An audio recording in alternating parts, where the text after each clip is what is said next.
जय श्री कृष्ण। जय दशा माता की। नमस्कार दोस्तों, स्वागत है आप सभी का हमारे चैनल भक्ति ज्ञान में। दोस्तों, आज मैं आपको दशा माता व्रत की 11वीं कहानी सुना रहा हूँ। पुराने समय की बात है कि एक घर में एक जेठानी देवरानी थीं। वे दोनों निसंतान थीं।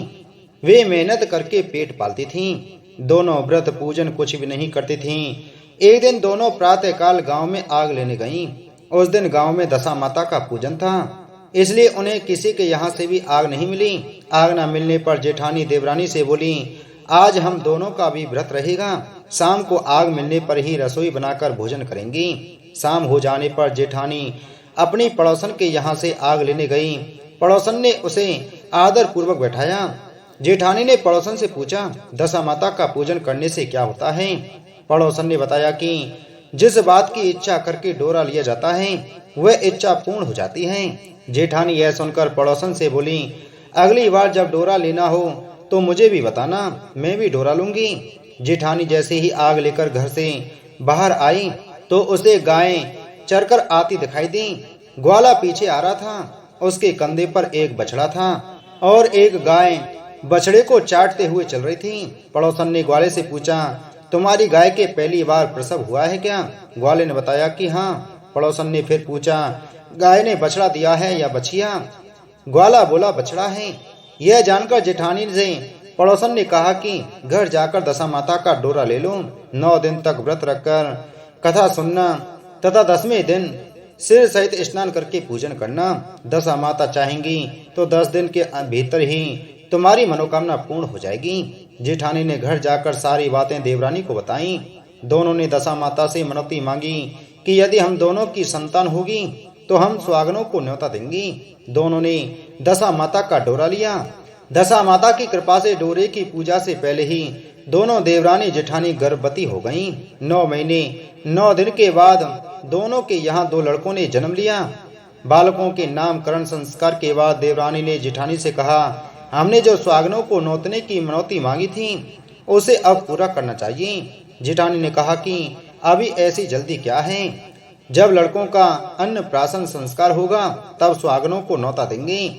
जब लड़कों का अन्नप्राशन संस्कार हुआ तब देवरानी ने जेठानी से सुहागनों को न्योतने की बात कही, परंतु जेठानी ने बात को टाल दिया और कहा कि लड़कों के मुंडन संस्कार पर सुहागनों को न्योता देंगे। होते होते कुछ समय बाद लड़कों का मुंडन संस्कार भी हो गया। देवरानी ने जेठानी को सुहागनों के न्योतने की बात कही। जेठानी बोली, लड़कों की सगाई के समय ही सुहागनों को न्योता देंगे। लड़के बड़े हो गई, उनकी सगाई भी हो गई, परंतु जेठानी ने अब की बार भी सुहागनें नहीं न्योती।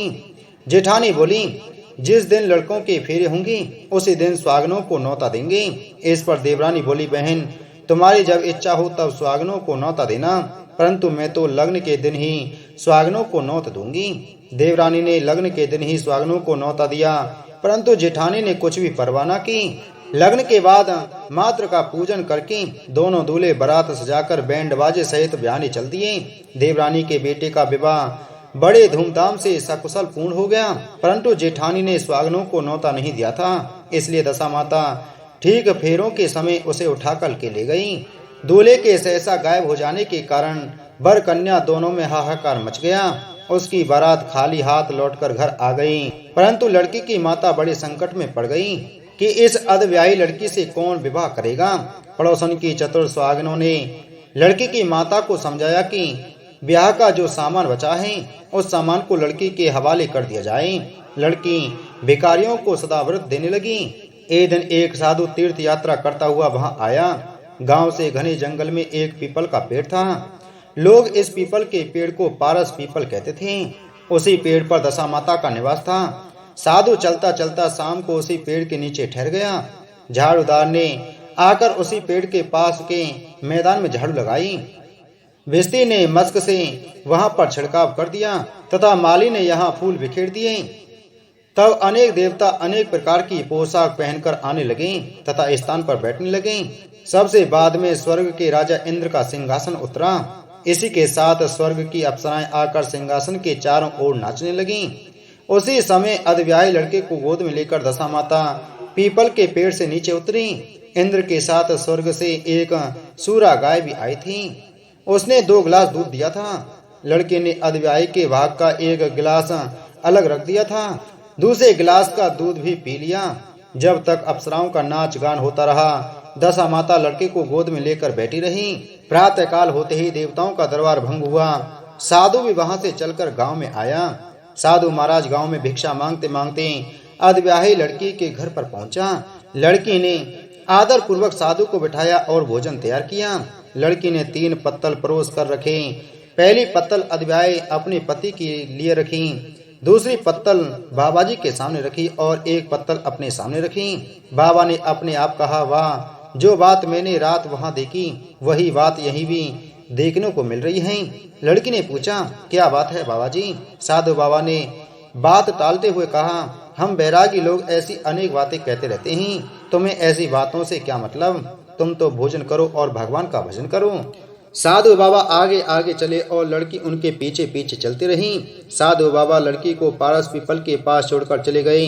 संध्या होने पर नित्य की तरह जमादार ने झाड़ू लगाई। भिस्ती ने अपनी मस्क से पानी का छिड़काव किया और माली ने फूल बिछाए।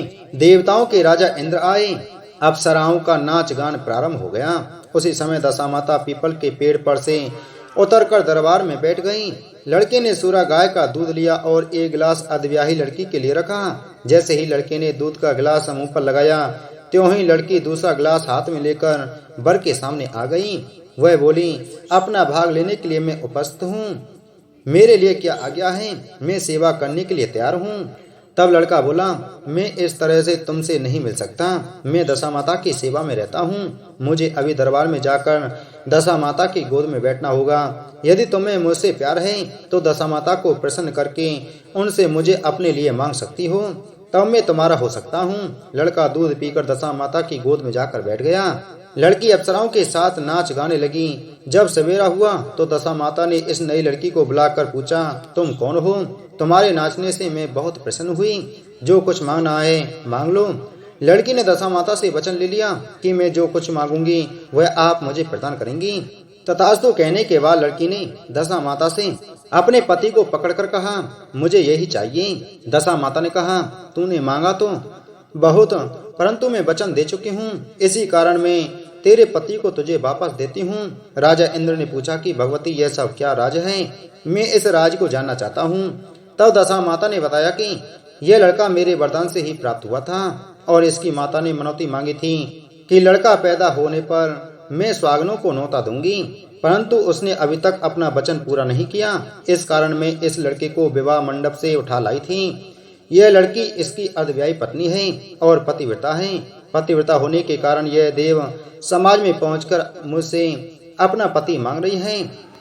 दशा माता के ऐसे वचन सुनकर इंद्र सहित सब देवताओं ने वर वधू के ऊपर पुष्प की वर्षा की। तब तक साधु बाबा भी वहां पर आ गए। साधु बाबा दूल्हा और दुल्हन को साथ लेकर गांव की ओर चल पड़े। जब ये तीनों गांव के समीप पहुंचे तो गांव वालों ने दूल्हा दुल्हन को देखकर लड़की के पिता को सूचना दी, तुम्हारी पुत्री एक दूल्हे के साथ आ रही है। जिस दिन से लड़की चली गई थी तो उसके पिता ने लोकापवाद के डर से बाहर निकलना बंद कर दिया था। गांव वालों की यह भी बात सुनकर उसने घर के किवाड़ बंद कर लिए। उसने समझा लड़की साधु बाबा के साथ आ रही होगी, इसलिए लोग मेरा उपहास कर रहे हैं। जब गांव के गणमान्य व्यक्तियों ने भी वही बात बताई, तब उसने घर के किवाड़ खोले और बाहर निकला। जब उसने सचमुच अपने द्वार पर लड़की और दामाद को खड़े देखा तो उसकी प्रसन्नता का ठिकाना न रहा। लड़की के पिता ने इस खुशी के मौके पर बहुत दान पुण्य किया और फिर से विवाह की तैयारी की। लड़की ने अपनी माता से कहा कि इस तरह से विवाह नहीं होगा। पहले दूल्हे की माता स्वागनों को न्योता देकर बारात लेकर आए, तब विवाह के नेक पूरे किए जाएं। लड़की के पिता ने लड़के के घर पर खबर भेजी। लड़के की मां ने पहले स्वागनों को न्योता दिया, तब बारात चली। बड़ी धूमधाम से विवाह हुआ। वर वधू दोनों अपने घर पर आ गए। वधू की खुशी में लड़के की माता ने दोबारा स्वागनों को न्योता दिया।